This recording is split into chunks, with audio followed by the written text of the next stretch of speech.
Баршаңызға қайырлы күн. Бүгін біз сіздермен тандырный нанды үй жағдайында жасап көреміз. Дәмі өте жұмсақ, дәмді болып келеді. Міндетті түрде менімен бірге жасап көріңіздер. Подписаться етуді ұмытпаңыз. Өте оңай, үйдегі бәр затпен жасалады. Ең бірінші бізге қажет зат. Жылы суды аламыз, 1 стакан жылы су. Ыстық су мұздай сумен жасауға болмайды. Дұрыс жұмыс істемей қалады. Енді 1 столовый ложка дрожь қосамыз. Күштілеп тұрып осылай араластырамыз. 1 чайный ложка қасық салатын боламыз. Жақсылап дрожжын ерітіп араластырамыз. Видеода көріп тұрғандарыңыздағыдай бәрісін үшеуінде күштілеп араластырамыз. Дрожж араласпай қалмау керек. Қазір 5 минут тұрғаннан кейін ол алдына көпіршіп шығып тұруы қажет. Араластырып болғаннан кейін жылы жерге бетін жауып қойып қоямыз. Беті міндетті түрде толықтай жабық болуы керек. Дайын болғаннан кейін тестаны дайындауға кірісеміз. Ол үшін бізге қажет зат ұн 500 грамм. Ортасын осылай ашып аламыз. Дайын болған сұйықтықты құямыз. 500 грамм ұннан 2 нан шығатын болады. Егер сіз көп жасағыңыз келсе, осылай 1-1 қоссаңыз болады. Дайын болған сұйықтығымызды құйып болдық. Енді 1 столовый ложка тұз қосатын боламыз. Дәмі орташа болсын десеңіз, тұзды аз қоссаңыз болады. 25 грамм күнбағыс майын құямыз. Жақсылап араластырамыз. Қазір осыдан тесто жасайтын боламыз. Ешқандай түйіршік қалмауы қажет. Күштілеп араластырамыз. Қолмен араластырған ыңғайлырақ болса, қолмен араластырамыз. Дәмі печкаға піскен наннан, магазинский наннан ерекше болады. Өйткені кішкене тандырный нанға ұқсайтын болады. Дайындалу әдісі басқаша болғандықтан. Егер де қатты жұмсақ болатын болса, кішкене ұн қоссаңыздар болады. Ешқандай түйіршігін қалдырмай, күштілеп елеп аламыз. Мен кішкене ұн қостым, жұмсақтау болып кеткендіктен. Тек қана кішкене қосамыз, қатты болып кетпеуі керек. Егер рецепт ұнап жатса, подписаться дегенді басып қойыңыз. Каналда ең күшті рецептердің бірі уйгурский самса деген рецепт бар, соңында көрсеңіздер болады. Ешқандай түйіршігін қалдырмай, осылайша етіп елеп алғаннан кейін бұл тестаны біз 1 немесе 1,5 сағатқа жылы жерге қойып қоямыз.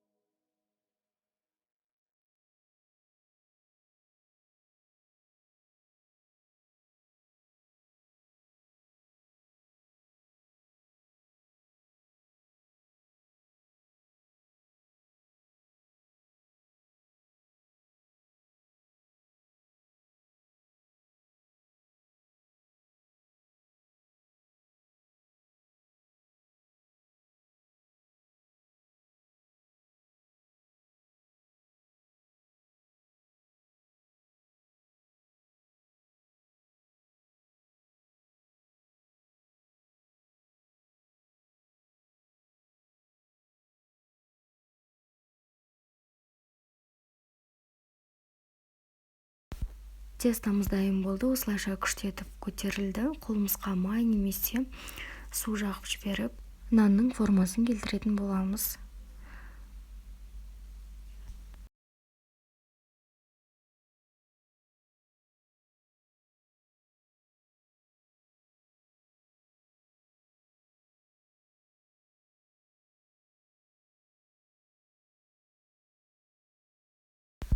Осылайша алып 2-ге бөліп аламыз.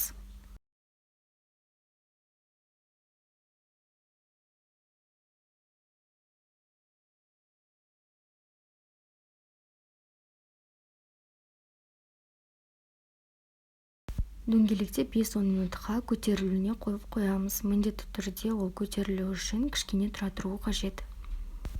Оған дейін қазанымызды дайындаймыз. Қазанның өзі бір бөлек, крышкасын бір бөлек қыздырамыз. Асты жаман болып кетпес үшін осылай тұз сеуіп қоямыз. Орта есеппен 3-4 минуттай қызуы қажет. Орташа жанатын газдың бөлігін алып, бәсеңдетіп отын крышканы үстіне қойып қоямыз. Ол уақытқа дейін біз бір жұмыртқаны алып, сарысын ағын бөлек қоямыз.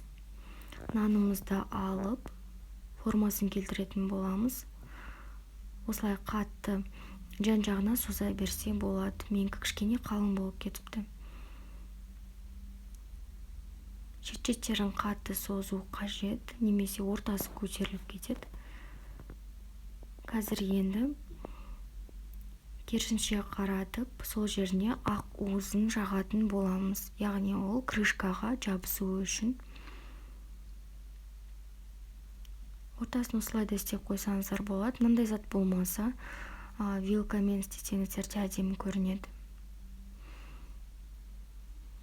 Формасын келтіріп алып, ақ уызын жағамыз.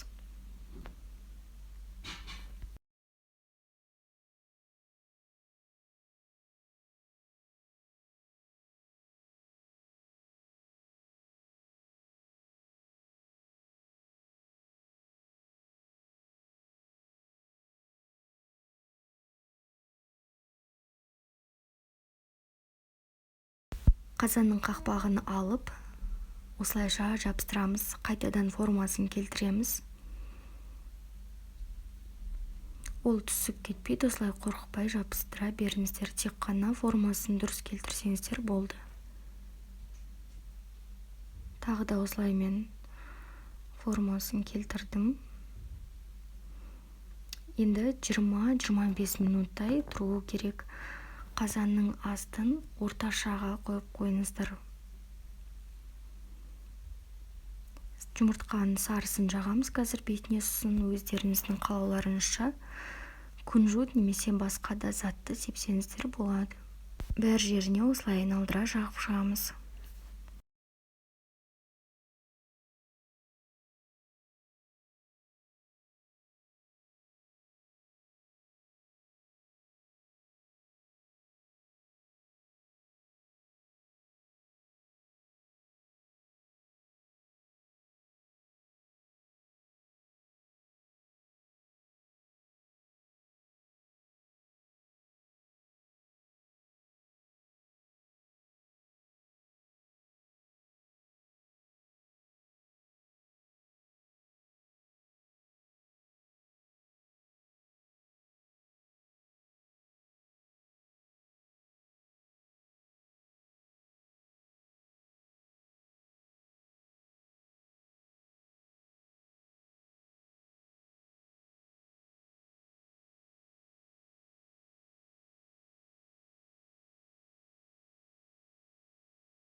Нанымыз дайын болды. Міндетті түрде жасап көріңіздер. Каналға подписаться етуді ұмытпаңыз.